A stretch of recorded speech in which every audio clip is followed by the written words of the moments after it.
I want to go to sport now and catch up with Mark Robinson, former chief footy writer at the Herald Sun. Still a month to go till footy season kicks off properly, of course, but we've got the Winter Olympics to keep us busy in the meantime. And Robbo, there's so much focus on the Winter Olympics. I think more and more people are taking interest because Australia gets medals these days. And I noticed our first ever gold medalist, Stephen Bradbury, is suggesting we'll get a record haul this time round. It's I tell you, it's very fortunate the Winter Olympics. It comes in after the tennis, before the football starts. It gets a little bit of free air. And sports lovers like me, and there's thousands and hundreds of thousands like me, we will tune in and watch some sports that mix skill and enormous courage. And they've just announced the open ceremony flag holders. But it's a spectacular array of sports, the Winter Olympics. It's a beautiful part of the world too, so I can guarantee you the scenery is going to be spectacular. Yeah, those flag bearers are going to be the defending Winter Olympic champion Jakara Anthony and four-time Olympian Matt Graham, so they'll get to carry the flags. Now, I mentioned footy's a long way off. I tell you what, a long way from the Winter Olympics. We've got this State of Origin AFL match between Western Australia and Victoria. It's happening on February the 14th. I checked the weather forecast. At this stage, it looks like being 35 degrees. They're playing the game at sort of 4:40 in the afternoon in Perth. It's going to be a stinker.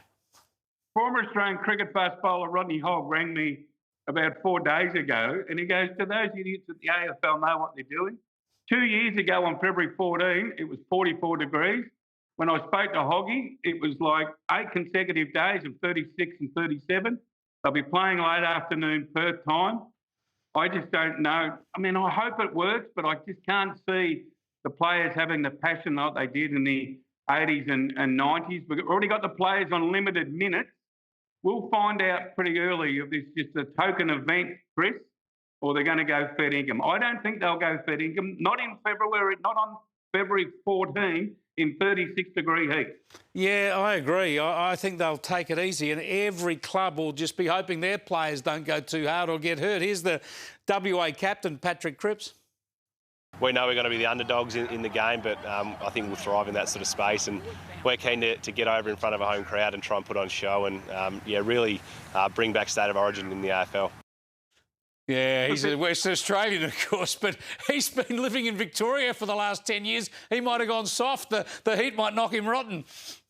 Oh, as always, Will, he's a wonderful player and a wonderful person, Patrick Cripps. But I tell you what, if Nick Dacos gets hurt and season ending, or Matt's gone, or Marcus Bontempelli, you watch the clubs moan and whinge about that, and I wouldn't blame them. Yeah. Hey, while we're on State of Origin, though, with the NRL State of Origin, of course, they've been taking the middle game, the second game around the country in recent years, Perth, Adelaide, Melbourne.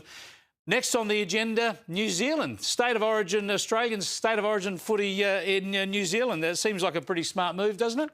Yeah, $5 million queue, apparently. I mean, he's quite a genius. No, genius is a bit strong. He's such a creative bugger, Peter V'landys. And now, you're right, they've taken State of Origin. We get huge crowds here in Melbourne. But fancy having the audacity to say, hey, let's take a sport that we've got not a lot, well, none, actually, New Zealand representation. Give us $5 million and we'll cross the ditch and we'll come and have a play over there. It'll be a sellout. There's no doubt about that. No doubt about it. As usual, there'll be a massive TV audience. He's been outstanding, Peter V'landys.